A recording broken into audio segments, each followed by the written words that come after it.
Okay, great. So, greetings from Tokyo, and this is Daisuke again, and I'm so glad to see all of you.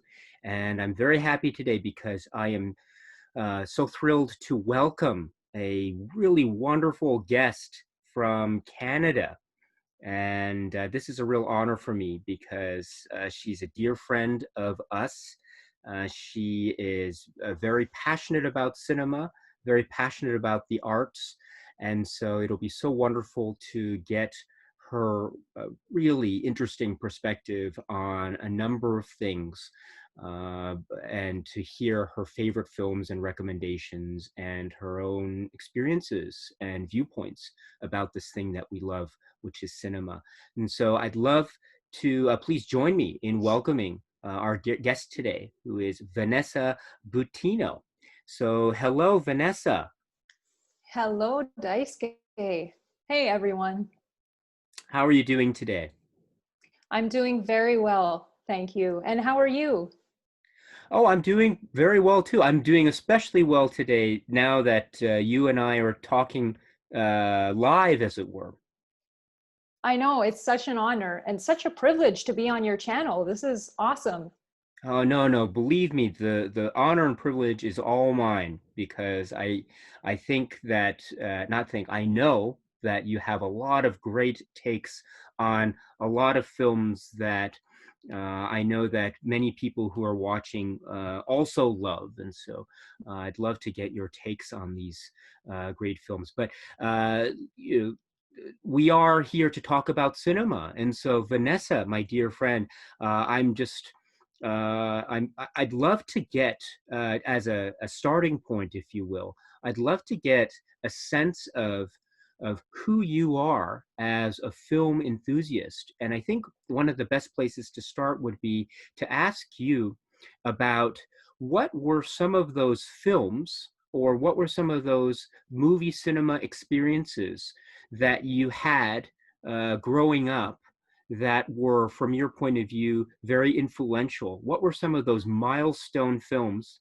that you watched that really helped shape your film journey to be for you to become the film enthusiast that you are today? Well, I think I was very lucky in that I have a very, though traditional family, they've always been very free when it comes to media and entertainment. So I was born in 1982, so I'm 38 now. But back then, going to the cinema with my family, it was almost like a weekly or a monthly thing. It was very normal for us. I know that some kids growing up, they didn't really go to the movies until they were teenagers. But myself, we went as a family. So it would be myself, my sister, my parents, my cousins, my grandparents, aunts and uncles. We would go as a big group. And we're Italian, so we like to do everything together. So thinking back, the memories that I have are so special, and they really formed the person that I am today and the film fan that I am today.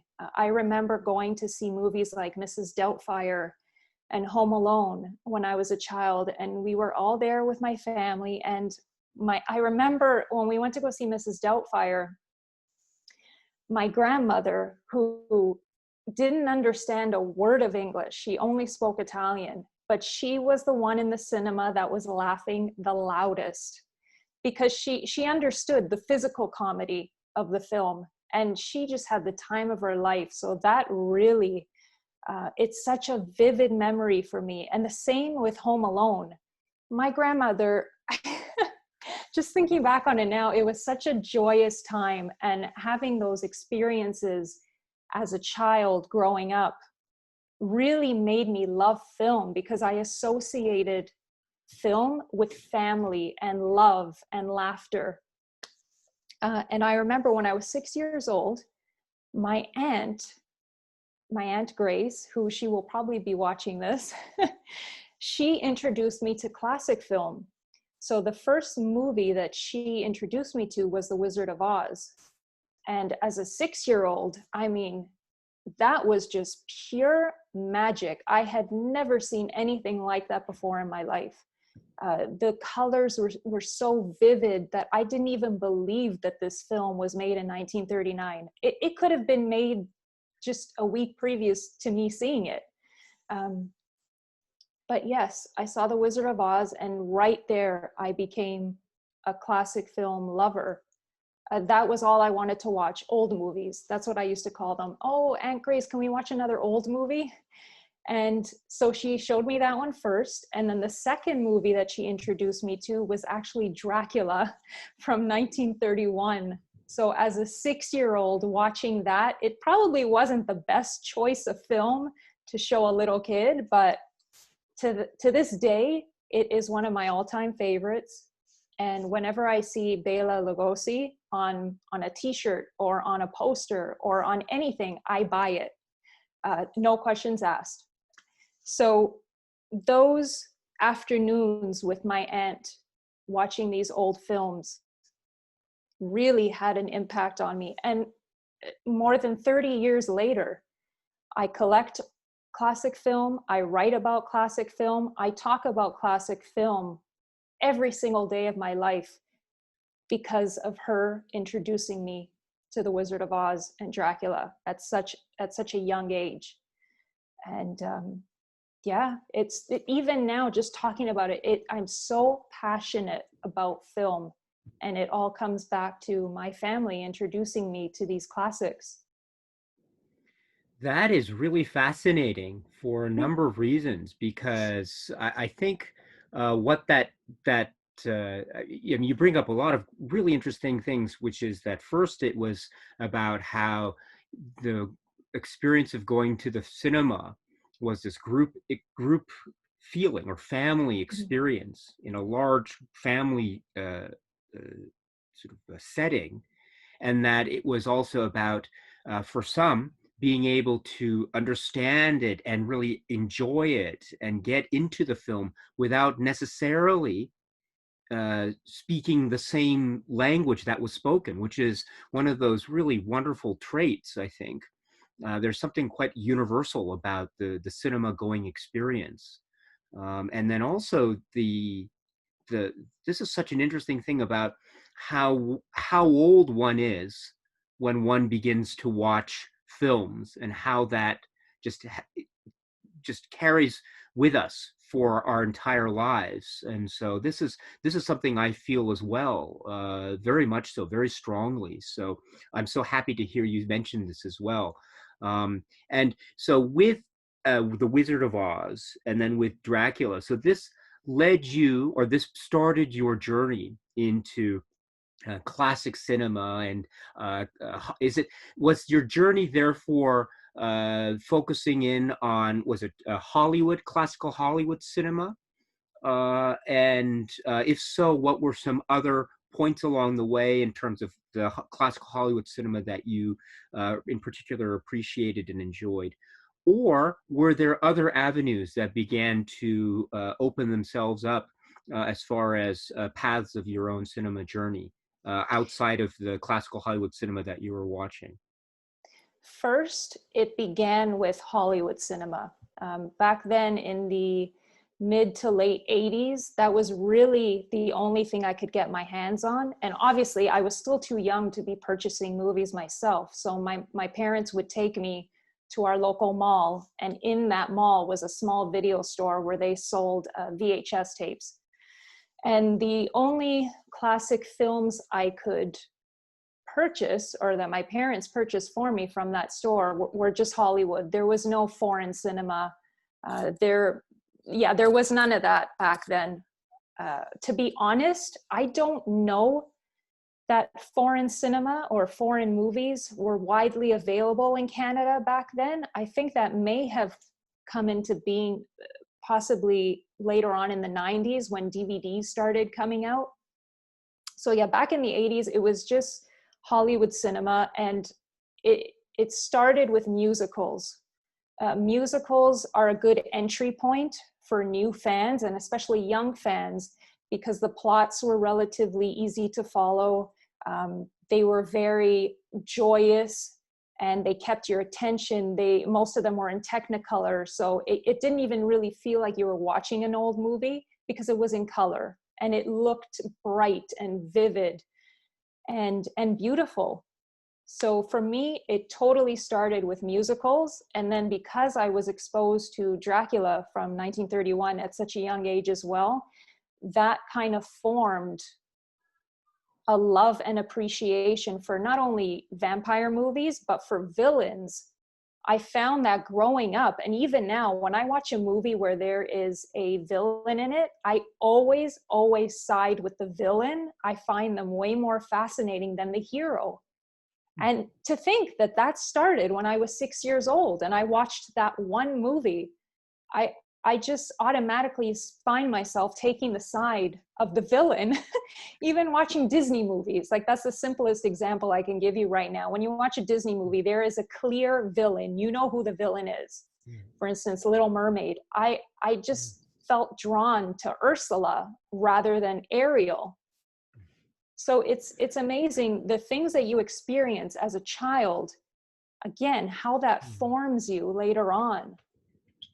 I find that incredible. And the more I think about it, I wonder, does that happen to anyone else, or was it just me? Like you as a film fan, can you remember anything that happened when you were possibly 6, 7, 8, 9, 10 years old, where you got an idea stuck in your head and it's something that stayed with you as the years went on and you watched more and more films? Oh, that is interesting. That is very interesting. I really love how you put that. Hmm. It's sort of like um it's like what is it? That, yeah, gosh, that's really interesting. So, hmm. So you have this it's you have this idea about how and it's something that I'm really into, which is the sort of the subjectivity of our own journeys, and how that is formed by our sort of childhood experiences and our lifetime experiences. But you really said something interesting, which actually, to be perfectly honest, I haven't really talked about on this channel. And I'll try to make the distinction, which is that I always approached it as being we have experiences along the way, starting from when we're young, and then we grow and we go and we live our life, and then as we revisit those films that we might have seen earlier in our lives, something about that moment in our life either reminds us of something, or maybe we look at it from a different perspective because we're in a different stage of our life. So I always thought of it as sort of a constant thing. But you point out that it's something that is planted, the seed is planted Mm-hmm. here, and it's either growing or there's a strand of it still there. So there's almost like a constancy, or a constant thread there. And I like that approach very much. I mean, you say that this was, for instance, how you look at villains in films, and you mentioned that you have a fondness for musicals as well. Mm-hmm. Um, and so, how does that, therefore, may I ask, how does that uh, uh, affect your viewing of, say, modern day releases? Are you a fan of any films that have been recently released? And if so, what are some examples of those? Oh yeah. Even though I'm a classic film enthusiast, and most of the movies I do watch are classics, I still love modern film, and I try to watch as many modern films as I can. So the most recent modern film that I've seen was Portrait of a Lady on Fire, and I know that you yourself are a huge fan of that film.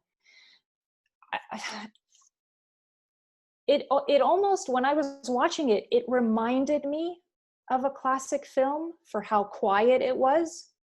Because in a lot of classic films, especially, okay, obviously silent films and films from the early 1930s, they didn't have huge musical scores. So Portrait of a Lady on Fire, I believe there were only 2 instances in the movie where there was pieces of music in it. So just the quiet and the sereneness of that film reminded me very much of a classic film, the elegance of it, the fantasy of it. So even though I'm watching a modern film, I always go back and kind of compare them to an old movie, just because classic film is my first love and it always will be. So whenever I'm watching a new movie, I always kind of compare it to what I've seen previously in terms of classic film. And the other movie that really, really struck me, this was a couple years ago when I saw Call Me by Your Name. Mm. That was another film that just was so beautifully made. And that was another quiet, serene, peaceful film. And it took its time. It didn't rush anything. There were no special effects. It was just pure, elegant storytelling. And that's something that I really appreciate in both classic and modern film. Very interesting examples that you bring up. Really interesting. And I think I like how you describe them too. There's a sort of quiet, uh, almost maybe, I don't know if methodical is the right word, but there is a real thoughtfulness in terms of how they are respectfully paced. Yes, And exactly. there's time given to the characters and to us really to sort of live and breathe in those worlds. So really great examples that you bring up. Those are really fantastic films. Um, and I have to ask you then. So what are some of your favorite films now? I mean, you don't have to give us a ranked list or anything like that. And I understand this can change on a given day. So what, if we were to ask you right here, right now, today, Vanessa, what are some of your favorite films now that you really, really cherish? It's probably a mix of classic film and modern film. So my all-time favorite films, I have 2 of them, and it's like your children, you can't just pick one.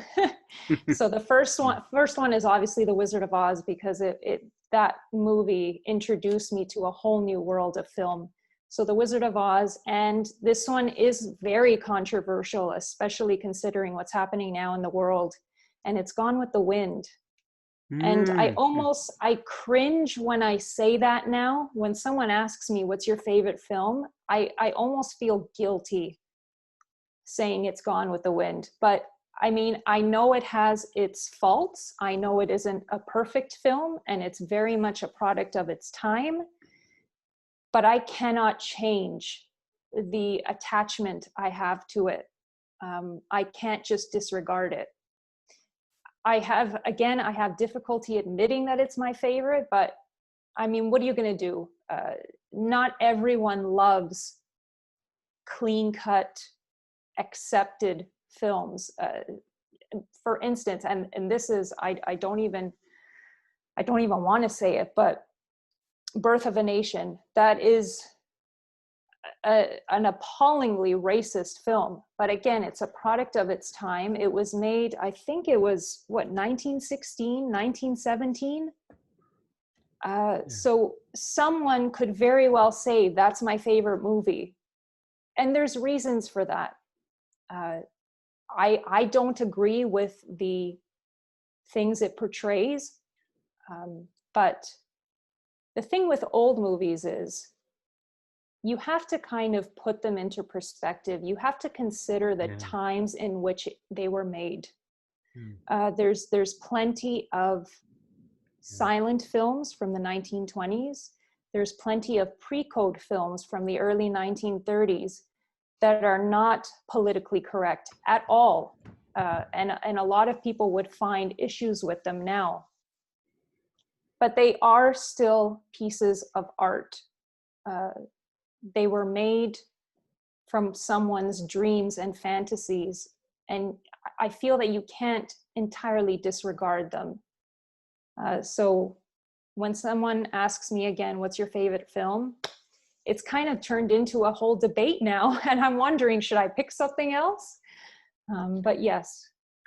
Well, that's really interesting as well. This is such a already just we've just barely started, and this is you bring up so many fascinating points here. But uh, I think I would say that there are two things going on here, right? Which is, at least I think so. Maybe there are more, but what you're saying, which is really brilliant, which is that films that we regard as things that, for whatever reason, affected us, really affected us, versus films, the idea of should films be seen or should they be ignored? And I'm not going to use the word censored because I think that's a whole new can of worms, and that's a different issue, although it's related. But should films be seen or should they be ignored? On the one hand, and what films, let's say, affected us the most. And I think it really brings into question what the meaning of the word favorite is, because I think it's very reasonable at first glance to think of that word when I hear it spoken by someone else. And I think this person is therefore maybe talking about a film regarding which he or she espouses and supports and endorses every single aspect of that film. And I don't think that's the case at all, right? I No. think that, yeah, it's much more complicated than that, I think. And I know that you're getting at the heart of that, which I agree with 100%. And so, but at the same time, there are some reactions and engagements that one has with a work that was made many, many years ago, right? So, and how, should we deny that, or should we, does that say anything about us, or does that say anything about the times we're living in? I think we are in the middle of that conversation right now.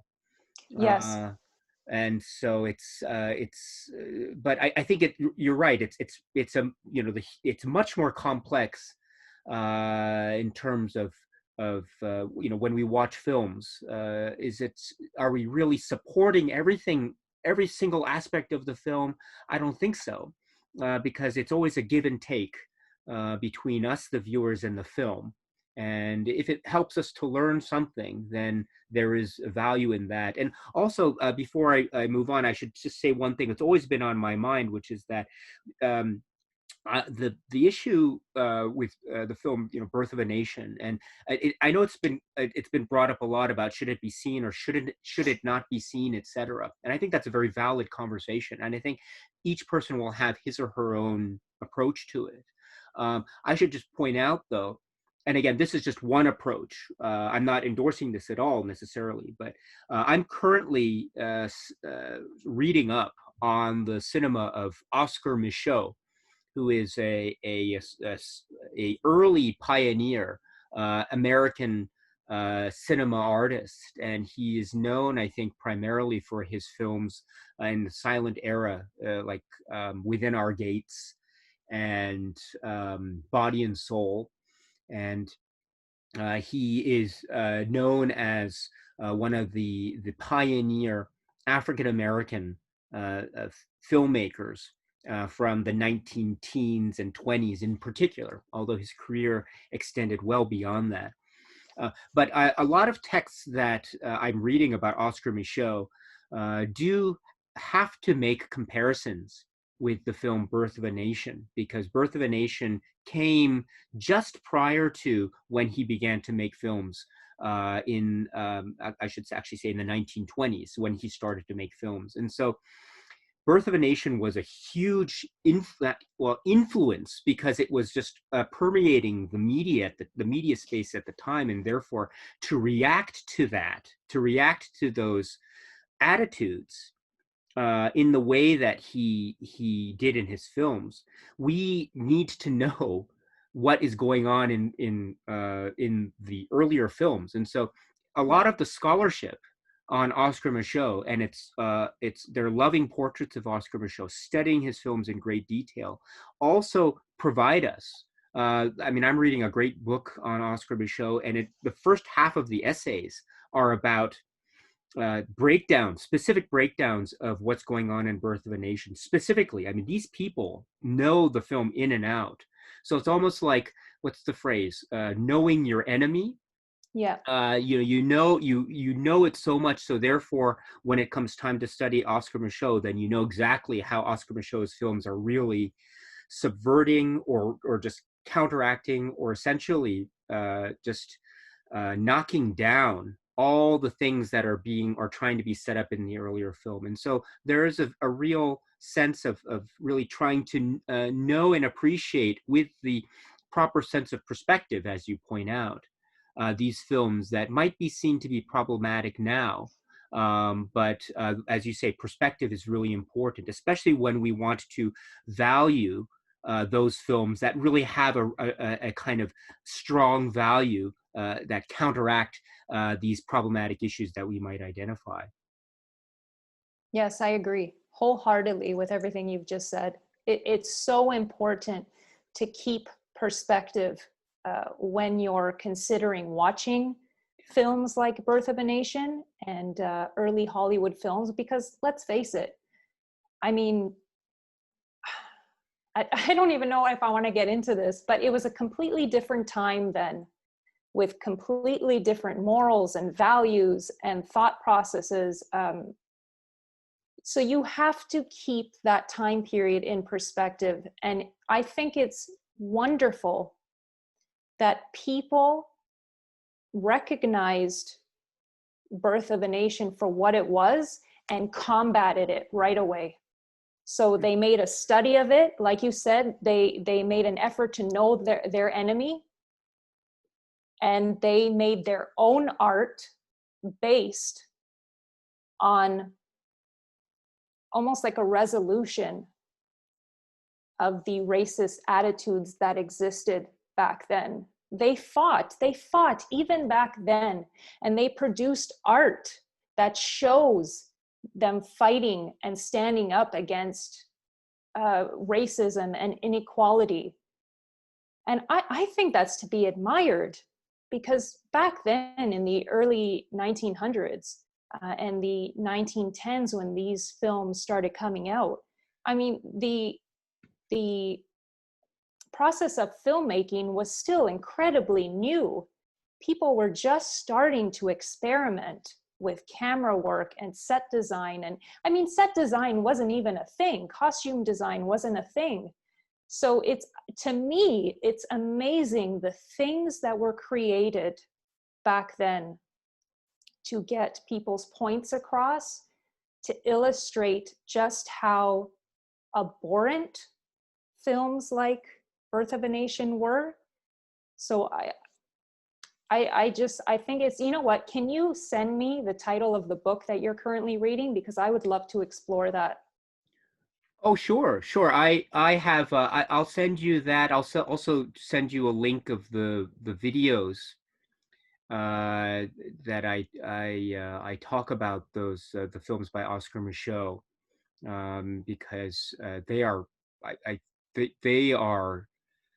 they are really just one of a Powerful. kind works of art. They are just for so many reasons. But Oscar Micheaux, I Mhm. think, is just one of those pioneer artists. Just so filled with energy and creativity. Not Mhm. to mention the social messages that he was trying to put into his work. So yes, of course, I'll send you all the information that I have for sure, for sure. Excellent. But so thank you very much for expressing an interest in that. And but so bringing us to your So obviously you have a, a great passion for cinema and for classic cinema or classical Hollywood cinema. You mentioned musicals, you mentioned films from the 30s and the 40s.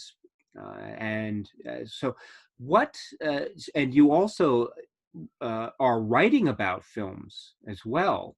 And so, could you tell us a little bit about the types of things that you write?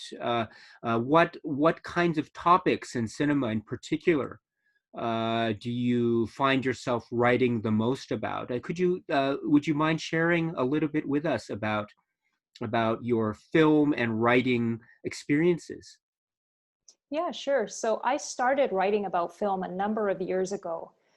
I had a film blog. It no longer exists, but I think I had it for about 4 to 5 years. And I would write about topics that were coming up in pop culture. For instance, top 5 movies of the 1950s, top 5 musicals ever made. So similar to what you would almost see on sites like BuzzFeed, just listicles. So I started off writing those because those were the easiest things to write, and they got the most engagement from readers online. And then I started really getting into silent film back then. Silent film for me, as much as I love it now, I found it extremely difficult to get into it when I was younger, as a teenager. Because silent film, I almost feel like you need to be in the mood to watch one. It's a totally different experience from watching a modern film or a classic film with talking in it. Silent film, you have to be entirely present. You have to pay attention. Obviously, you have to read the title cards. So it's an entirely different experience. And because I was getting into silent film at that time, and it was sort of like a revelation, just a new discovery full of magic and fantasy, the way silent film was photographed. It's almost as if you're looking into someone's dream. Everything is softly lit, and it's almost nothing's sharp. Everything's kind of fuzzy around the edges. It's almost like you're dreaming. You're seeing someone's dream take place in front of you. So I started writing about silent film because to me it was just so fascinating. It was a new discovery to me. And then I also started writing about classic film books. And classic film books are something that I've collected since I was, I think, maybe 11 or 12 years old. And I still collect classic film nonfiction to this day. I have many coffee table books and academic textbooks. If it has to do with silent film, I will get it. So I write now, especially, a lot about classic film books. And there's one of my friends who I met online through the classic film online community. Her name is Raquel Stecher, and she is a fantastic classic and modern film critic. And she hosts a reading challenge every summer. I think it starts in June and it goes all the way to mid-September. And in that reading challenge, we are encouraged to read as much classic film nonfiction as we possibly can. And then if we read 6 books and review 6 books, either on a YouTube video or Instagram post or Twitter post or blog post, we are then entered into a draw where the winner will receive a classic film of our choosing. So Raquel will host the challenge and then she'll send the winner the prize. But I look forward to her challenge every year because it really forces me to read all of the classic film books that I've collected throughout the year.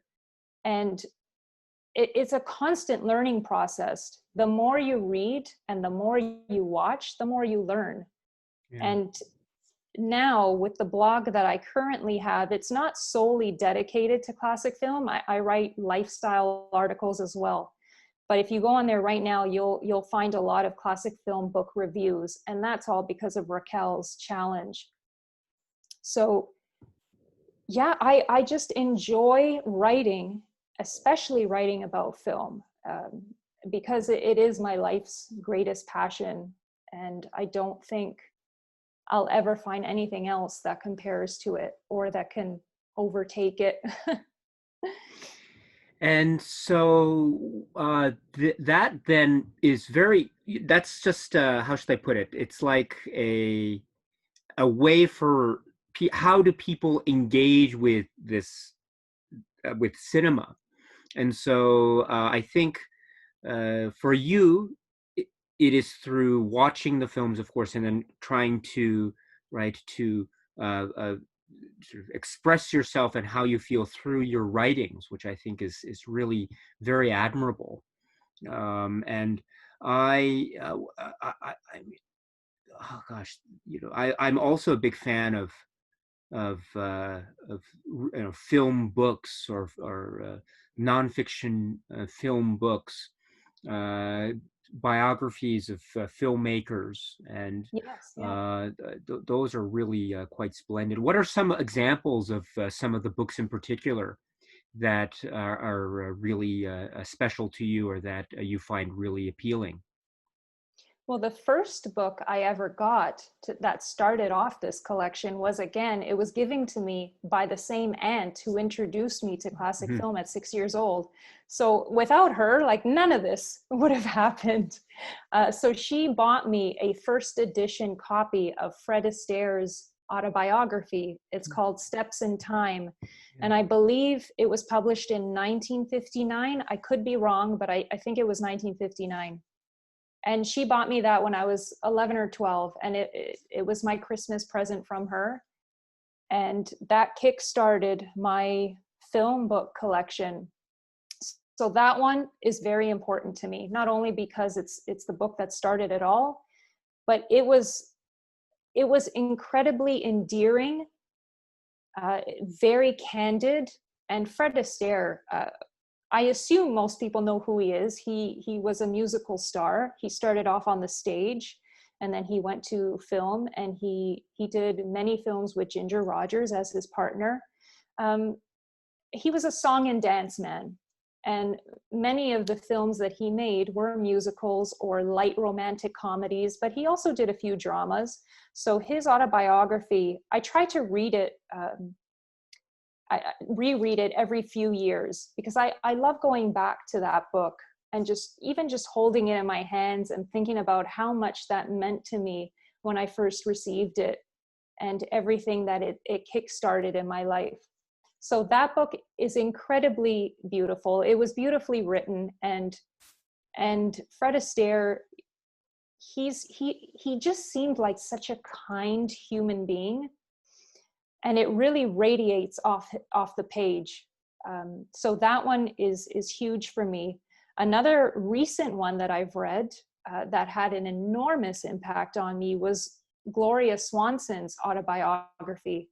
So Gloria Swanson was an enormous silent film star, very, very popular, one of the highest paid women in Hollywood during the 1920s.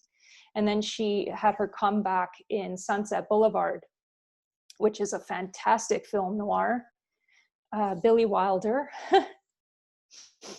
So yes, that her autobiography, it was enormous. I think it was more than 600 pages. I mean, she had a story to tell, and she was incredibly gutsy. The things that she talks about in this autobiography, I honestly couldn't believe that she was talking about the 1920s. It almost seemed as if she was talking about something that happened today.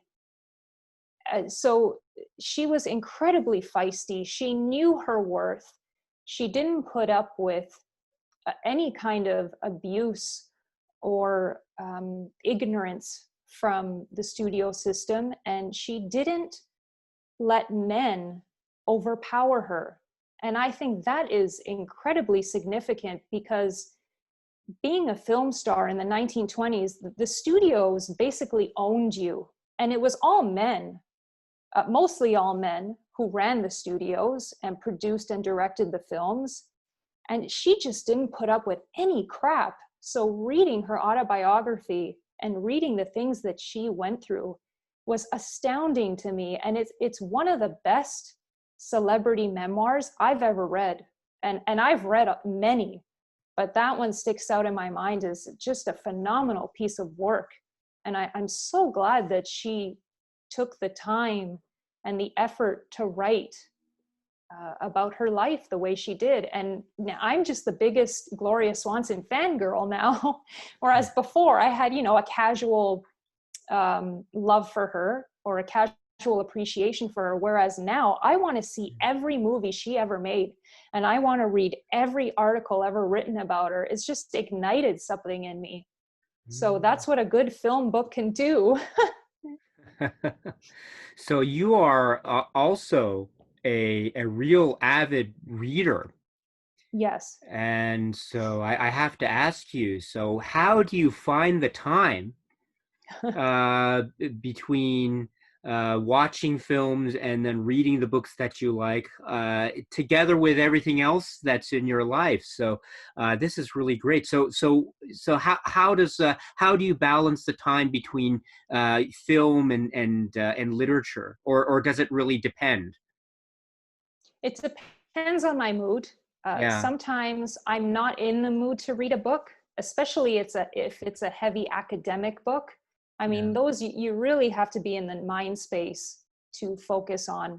So if I'm tired when I come home from work and I just can't see myself reading, that's when I'll watch a film. But most of the time, I would say maybe 80% of the time, I'll choose the book over the film. I have such a varied film collection, and most of these discs are just sitting on my shelf unwatched, and I feel so bad about that. As much as I love film, but I don't know, I've always just been a bigger reader, and by reading about film, there's so much you can learn. And it's almost beneficial because you can read about something, a particular decade of filmmaking, or a particular director or producer or studio or actor or actress, and then you go and watch the films that you've just read about, and you gain a whole new appreciation for that art, for that artwork, or that piece of film that you've just watched. So I almost find it beneficial reading first and then exploring the visual, the film. Hmm.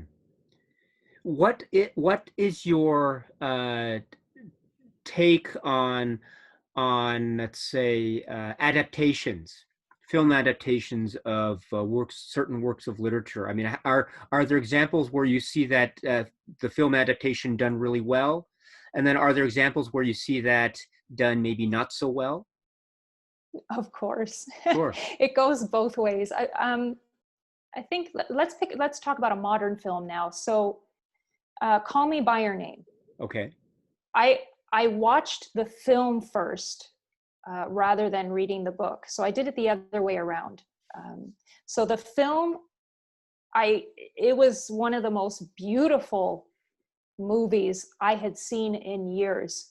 And just by the end of it, I was a sobbing mess for months. All I kept thinking about was that film and its ending and the impact it had on me. So that was a beautiful film. Then I read the book. I think this was maybe 2 or 3 months after I had seen the film. I read the book, and the book was just as beautiful, and it still made me cry.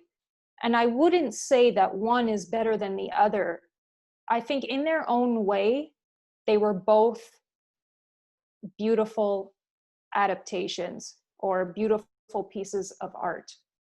One instance where I can think that the movies were better than the book, and that's rare, for me at least, in my opinion, was the Lord of the Rings trilogy.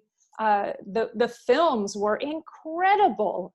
And I remember those films came out when I was still in high school or just out of high school. I can't remember. And I had gone to see each one of the three films with my friends, and I took my dad along. because my dad, again, growing up, we always went to the movies together as a family. And my dad likes the same kind of films that I like. So he came with me and all of my high school friends, and he had the time of his life. So the films, the Lord of the Ring films, to me, had more of a powerful impact. When I read the books, I just didn't get the same feeling.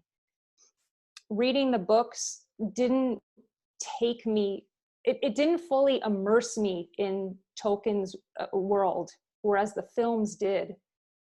The books just weren't as powerful to me. That is interesting. That is really interesting because as you know, I mean, I don't want to get into too many details, but as you know, the books deal with, let's say, there are certain uh, plot threads that are in the book that aren't picked up in the films. In the There, films, yeah, and yes. there are certain, let's say, there are certain plot and character developments in the book, or in the books, I should say, that are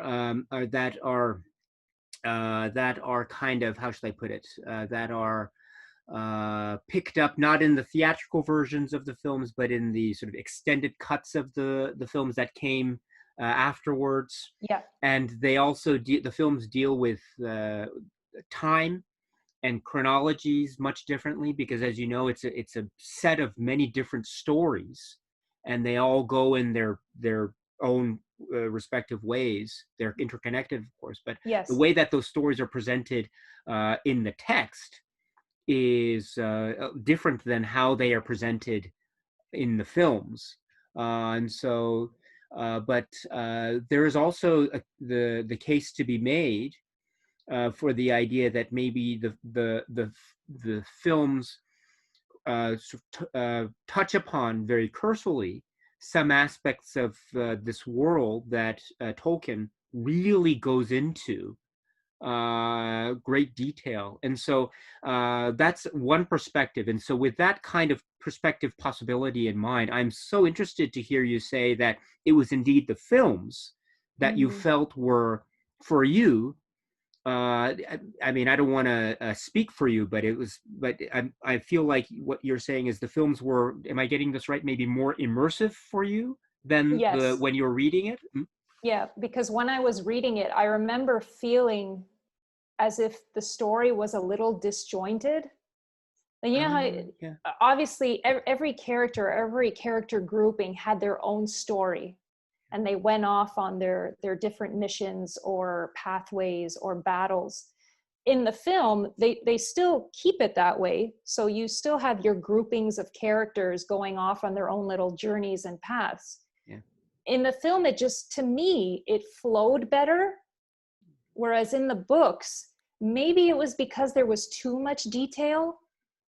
I don't want to say I found myself getting bored, but it's almost like when you read a Stephen King book. King is known for going into great detail with his characters and his settings and plots and storylines. And maybe sometimes that it's just too much. I don't know. I think that's what I was feeling when I read the books. It's just too much. Interesting. Very interesting. The films, therefore, and I'm speaking of the Lord of the Rings films. So Yeah. those were the ones that you saw in the theater when they were released. I was the same way. I saw them when they were in the theater. I still remember the first, not before.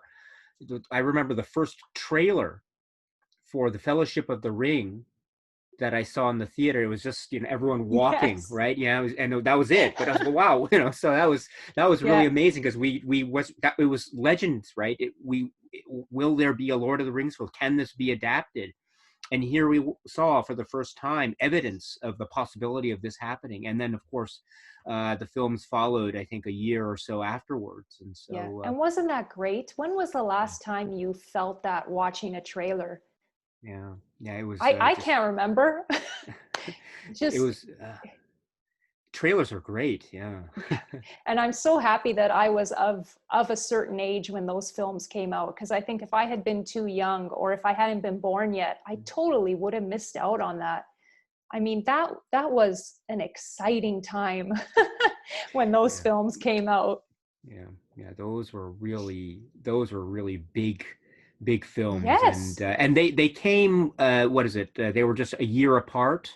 Yeah, it was every Christmas, wasn't it? Yeah. Or right before Christmas, they would come out. And Yes. oh God, and just the energy in that theater. I don't know if Yeah. you had the same experience, but the energy, like people in the Yeah. audience would get up and cheer Yeah. Yeah. but during the battles, and oh, like I'm getting goosebumps just thinking about it. It was fantastic.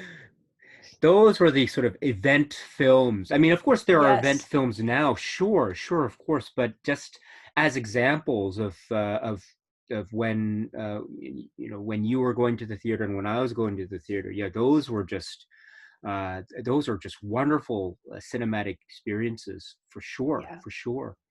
But that's interesting. So you speak about classical Hollywood cinema.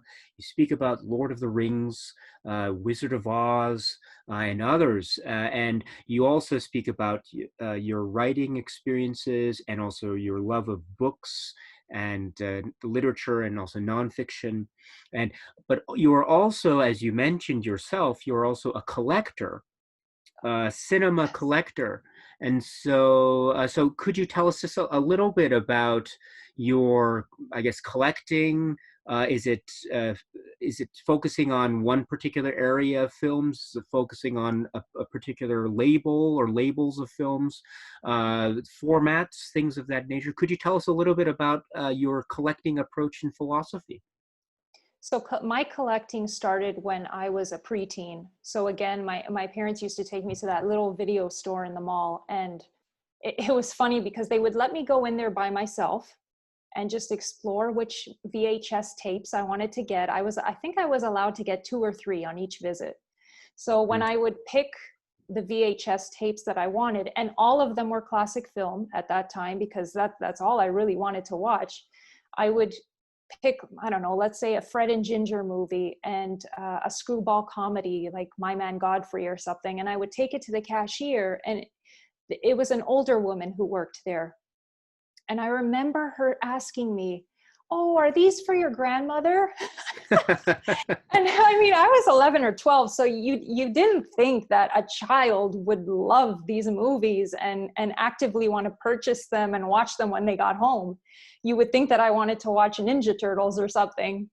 But yeah, I remember her asking me if they were for my grandmother, and when I told her no, they're for me, just her face lit up. It's like I gave her hope that kids and youths were okay, that we weren't all bad.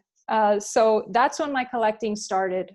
My parents were kind enough to gift me classic film VHS tapes, and it just moved on from there. Once I started working and earning my own pocket money, I worked at Toys R Us, which is a big toy store in Canada and the US. I think even in Europe, there's a few Toys R Us locations. Anyway, so I used to work at Toys R Us, and next door to the Toys R Us was an HMV that sold Mm. music and entertainment, DVDs, Blu-rays. So on my breaks, I would go next door to HMV and buy classic film Blu-rays or even modern film Blu-rays, and I started collecting those. And that went on for years until I purchased my first apartment and it came time for me to move. So I had all these discs on my shelves. And I remember standing in front of my shelves one day, ready to pack them all up to take to my first apartment.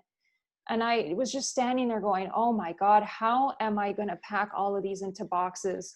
So what I Yeah. did, and I kind of regret it to this day, what I did was I took away and recycled all of the plastic cases, like the jewel cases. Yeah.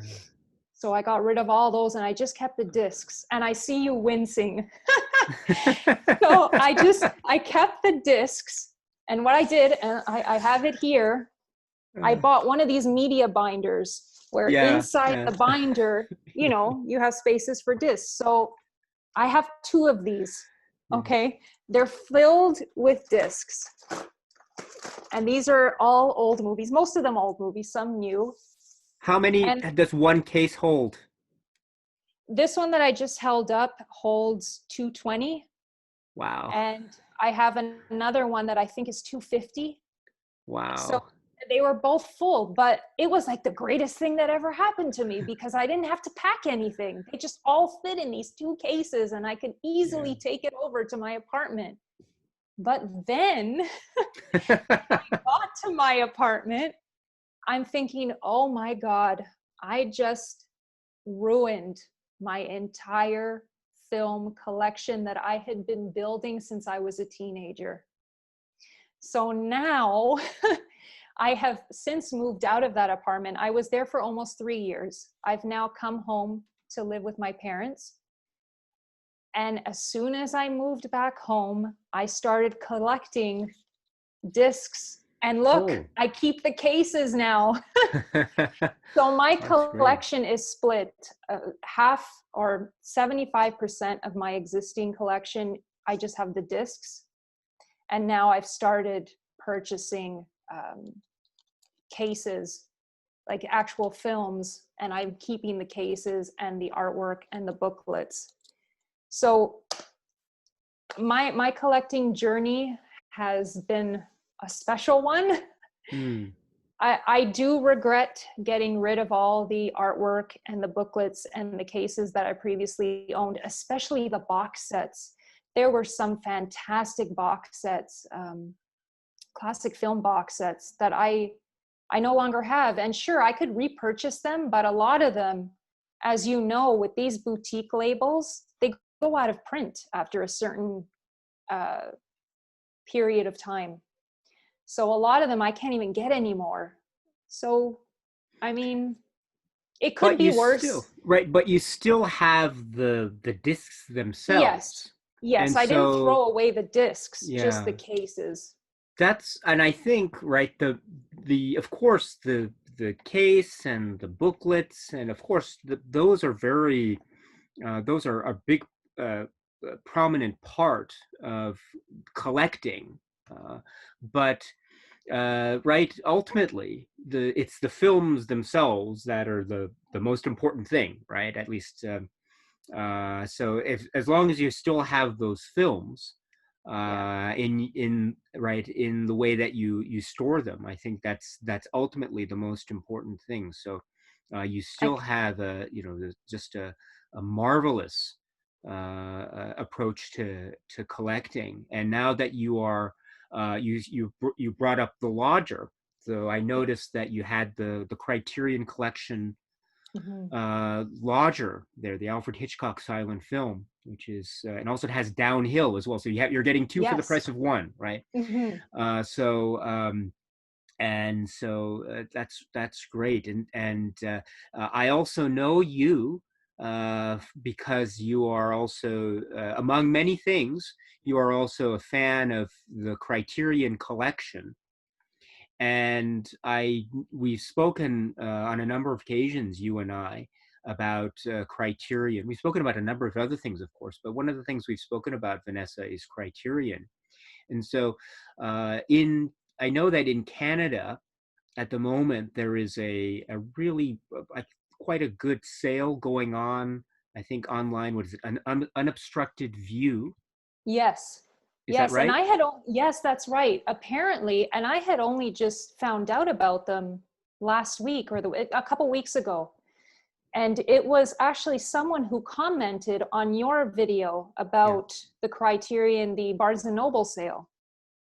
Because a few Canadians in the comment section were saying, oh, well, I can't order from Barnes and Noble because apparently they're not shipping to my area. And I saw someone answered, well, try unobstructed view because they're Canadian and they're also having their own Criterion sale. So unobstructed view is Criterion's Canadian distributor, their official Canadian distributor. And they are having a 40% off sale right now. And I believe it ends on July 31st. So it runs to the end of this month. And I've already ordered 4 titles from them. The discount isn't as big as the Barnes and Noble discount is, which is 50% off, right? Is that correct? Yes. Yeah. Yes. So this one is only 40% off, but still in Canada, the price of a regular or a regularly priced Criterion disc is quite pricey. They range anywhere from 45 to $60 Canadian. So Wow. even 40% off, that's fantastic. So I've ordered 4 titles from them, but I also ordered a couple of titles from Barnes and Noble. And my order did go through. So they are shipping to maybe certain areas of Canada, maybe not all. Oh, But because a few people commented on your video saying that they were Canadian and Barnes and Noble didn't ship to them, their order didn't go through. But yeah. when I Oh, I'm tried sorry. it, Go it ahead. Yeah. did. Oh yeah, no. When I tried it, it did. So I'm thinking maybe they do ship to Canada, but only certain provinces or certain areas. I'm not entirely sure. Neither am I, to be perfectly honest. I don't know if it was due to the timing of the orders made, or, for instance, maybe you had made your order early on, Yeah, I or did. maybe, No, I was going to say I woke up at 6 a.m. that morning just to place my order to make sure I got it because I had heard that the stock yeah, was going to be low. yeah, there's a lot of things going on this year that are quite different from past sales. So please tell me, what were the titles that you ordered through Unobstructed View and then through Barnes and Noble? I'd love to hear about those. So from Barnes and Noble, I purchased the Bruce Lee box set, which I know you just received, and I'm Yeah. so thrilled for you.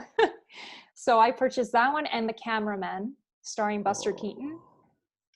And the ones, I'm going to pull up my list. The ones that I ordered from Unobstructed View were The Story of Temple Drake, which is a very good pre-code film.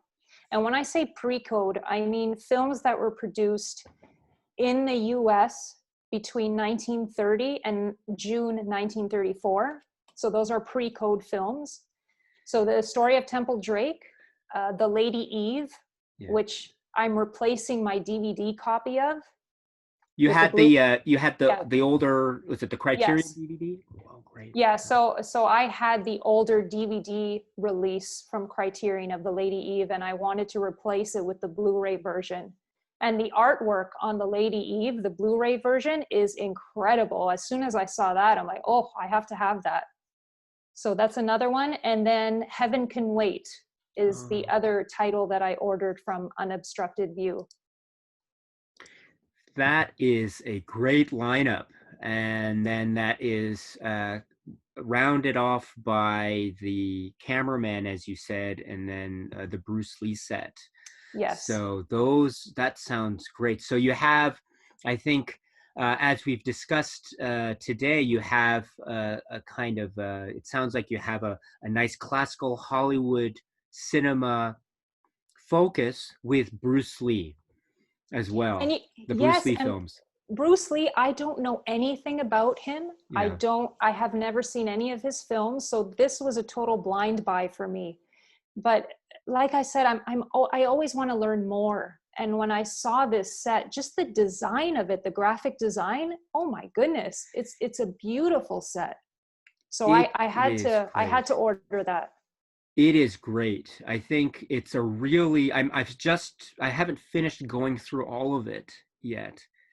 I am a huge fan of Bruce Lee's films since I was a kid growing up, and I've seen his films. I think I can't count because I've seen them so too many times to count. But Mm, I think this is a set that I'll try to talk about on my channel soon. But I think this is a set that is therefore really perfect for people who are uh, going to be exploring the world of Bruce Lee cinema for the first time, yeah. and it's essentially all here. I think you're gonna really enjoy it. I look forward to hearing your thoughts about that. Oh, I can't wait. I cannot wait till it arrives. But because I ordered it from the States, I'm not sure how long it's going to take to actually get here. So, Yeah. I mean, I could be waiting for another month, but hopefully not. Fingers crossed. So this is the set, right? So this is Yes. what I got. I was very fortunate to get this a day or so ago, I think, in the mail, not through Barnes and Noble, but it's again, there's a lot here, and so I think this is also turning out to be a really big seller. I'm saying that anecdotally because I'm hearing from a lot of people who are saying that they're getting the set or they purchased the set, and Yeah, so this could turn out to be a big seller for a Criterion. So I look forward to hearing your thoughts about that. I can't And wait. And I'm curious to, sure. I don't know if Criterion or Barnes and Noble releases this information, but I'm curious to know just how many of those box sets they've sold throughout the sale, because it seems like everyone is ordering it. And it's fantastic.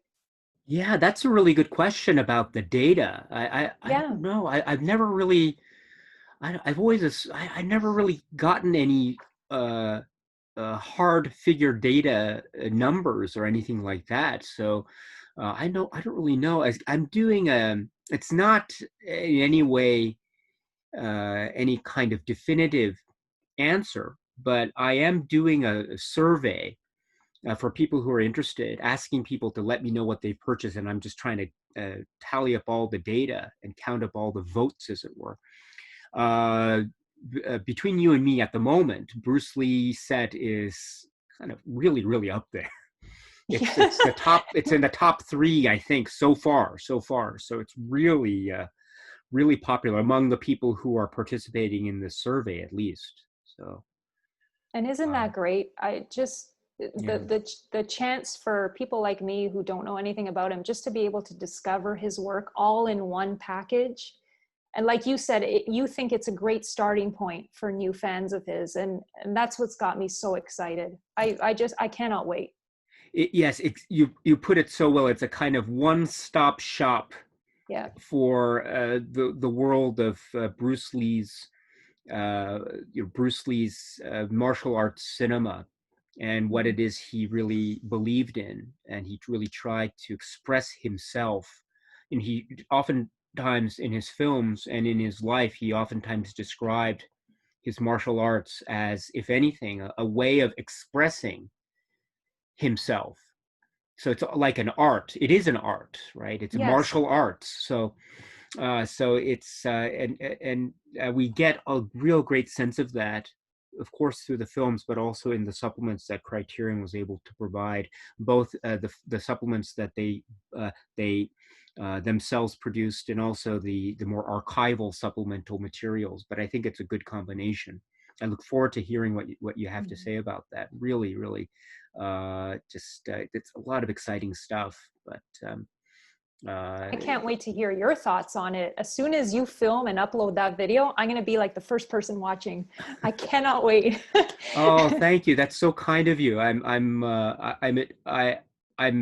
at the moment, I don't know how you are when you write, but at the moment I'm feeling almost overwhelmed. I always have to think ahead of time, just in my head, the general, not script, but the general notes that I have in Hmm. my head, and then I'll just say them when the I press record. But at the moment, I'm feeling so overwhelmed with information Yeah. and excitement, I think, that I don't know quite where to begin. But I'm starting to get a sense of where I am with that set. So it's as I say, it's not. I think it's a very complex situation with Bruce Lee and his cinema. But I think for people who are going to be approaching Bruce Lee cinema for the first time, the this is a really great place to go.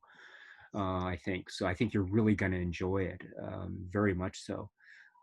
But what was it? Oh yes, and so but with your Criterion purchases, it sounds again just an exciting lineup that you're going to be receiving, and you brought up the Lodger as well.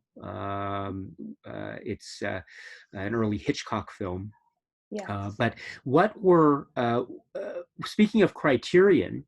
I know we had spoken a little bit about this earlier, but what are some Criterion Collection recommendations that you have for us?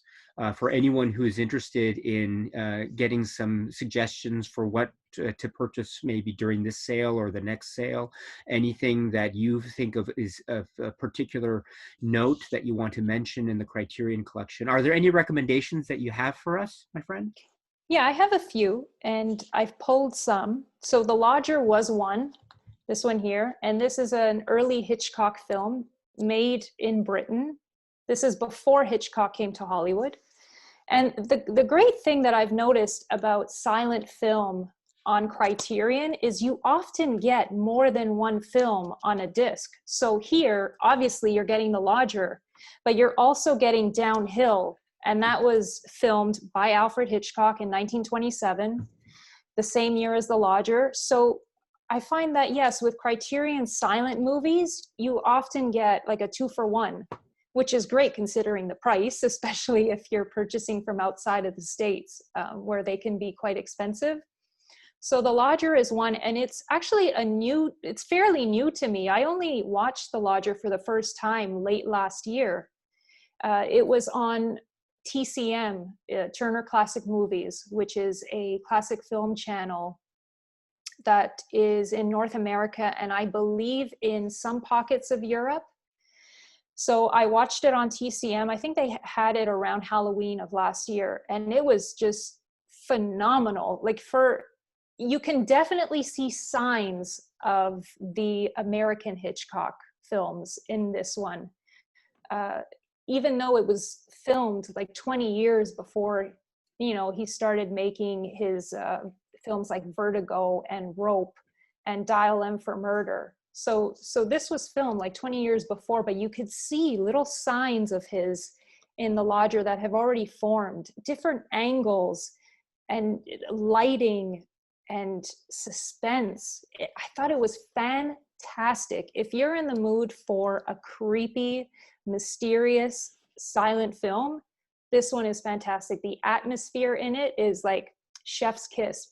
It's fantastic. And then another recommendation that I have, another silent film, and I think you'll know what this one is. Yes. The Passion of Joan of Arc. So this is one of my Criterion releases where I had recycled the case, but I love this film so much that I kept the artwork and the booklet as well. And obviously the disc, I didn't throw the disc out. But you had asked in a video maybe a couple weeks ago what you think or what your viewers thought was the greatest on-screen performance that they have ever seen. And right here, Renee Falconetti, and she only made 2 films. She's a French actress, only made 2 films. This was one of them, The Passion of Joan of Arc. I'm almost speechless when I talk about this film. The emotion on this woman's face throughout this whole film and the close-ups, like I almost am welling up just thinking about it. It has such an impact, or it had such an impact on me personally. And I remember when I was watching this film, my dad was home with me when I was watching it, and he passed by the family room television on his way to the kitchen or something. And one of her close-ups in this film stopped him in front of the TV as he was walking by, and oh my God, what are you watching? And he sat down with me for the rest of the film. He did not move. Wow. Whatever snack he was going to get in the kitchen, he never had that snack. This was his snack for that day. So, Wow. so if you guys are into silent film, or you want to learn more about silent film, or perhaps be introduced to it, this is a fantastic starting point. So this one, and then possibly my favorite Criterion release is this one here, the Dietrich and von Sternberg in Hollywood box set. I love Marlene Dietrich. I love everything she stood for. She was born and raised in Germany, but she left Germany for Hollywood right as Hitler was coming into power. And she actively fought against Hitler. And apparently she was one of Hitler's favorite actresses. And when, I think it was during the war or right before the war started, he wanted her to come back to Germany to make German films because she was his favorite actress, and he was going to pay her loads of money, and she would have fame and riches and castles that he was going to give her. And she basically said, F you. Like, I'm not going anywhere near you. I don't like you. I don't like what you stand for. And she stayed in Hollywood. She entertained the troops during World War II. She sold bonds. And she just, oh, what a woman. What a woman. And back then, this was in the 1930s, 1940s, women weren't really expected to speak up. They were just expected to stand there and look beautiful. No, not with her. And that was another thing with Gloria Swanson. Just these women were forces of nature beyond their time. And I have so much respect for her. And this is definitely the crown jewel in my Criterion collection. I love this box set. I love everything about it. That is one of the great box sets from Criterion. You are Yeah. absolutely right. You're And absolutely I right. wanted to get in the current sale, I want to get the 3 silent films by von Sternberg. It's a Yes. smaller box set. I would love to pick that up. So I think I'm probably going to get that one uh, from Unobstructed View, the Canadian seller. And yeah, I'm going to add that one to my collection as well, because I'm really interested in seeing those 3 silent films that he made. I believe he made them in Germany. I could be wrong. But yeah, I would love to have that and explore that box set as well. Oh, great. Really great. Wow. Well, those are great recommendations. Absolutely fantastic recommendations. Uh, and you I mean, you sold them on me, so I'm yeah, I want I to get them hope again. so. I don't know. So You it's great. have them. You have them. Yeah. So that's great. That is absolutely great. What a wonderful endorsement of those titles. And Marlene Dietrich, of course, yes. Yeah. What a real just what a presence, a real Yes. a That's presence that, that's a yeah. great word. Yes. What a Yeah. presence. And It's just there's Destry Rides Again yes, with Marlene Dietrich and James Stewart. That's a fantastic Criterion release. yes, Great Western film, Western comedy film. yes. And it has many different sort of emotional beats to it as well. Yeah. It's quite a real rich experience, and Marlene Dietrich brings such a great performance. Oh yeah. So many famous scenes in that film. Yeah. The fight scene being one of them. That was Yes, fantastic. yes. One of those just a lot of iconic moments. You're absolutely right. Yeah. Absolutely. And so are there any other, how should I put it? So y are there any other films that you think you might want to purchase? You mentioned the this maybe some other sets, of course. Are there any other things that you maybe are thinking about, maybe purchasing between now and what is it, the end of the month from Unobstructed View? Yeah, there are 2 more that I would like to get. The first one is Portrait of a Lady on Fire. Right now, I only own the digital copy, and that I purchased from iTunes a few weeks ago. And because I loved it so much and it had such an impact on me, I would love to pick it up on Criterion. And that's also, I believe, another popular release this sale, because apparently it's sold out everywhere. Oh, really? So Oh, yeah, from the people I've been hearing, that one and War of the Worlds yeah, is another bestseller that is experiencing low stock. yeah. So Portrait of a Lady on Fire, and the other one, and I don't know if I'm pronouncing this correctly, is Shoah, Yes. Soah. Shoah. Yes, yes. Yes. Uh, Uh, I only recently heard of that one. I don't remember ever seeing any promotion for that when it came out, but I was watching YouTube last week, yeah. and someone who had gone to a Barnes and Noble near them and participated in the sale, that was one of the titles they hauled. And when they held it up and they were talking about it, and they said that it was a documentary film based on the concentration camps in World War II. Mhm. I believe, is that right? That's correct. Yes. So Okay. this is the title that you're referring to, Yes. right?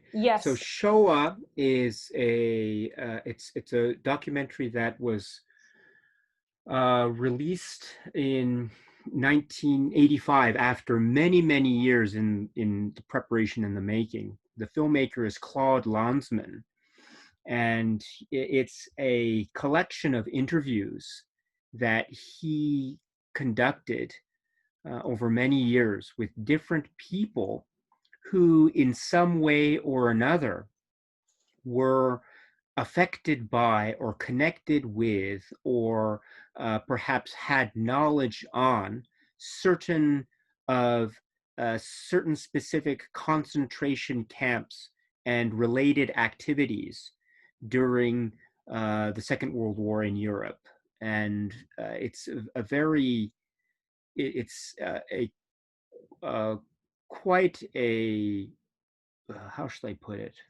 Um, I've spoken uh, I've spoken about the film actually on a video or two. I think it's a couple years ago on this channel.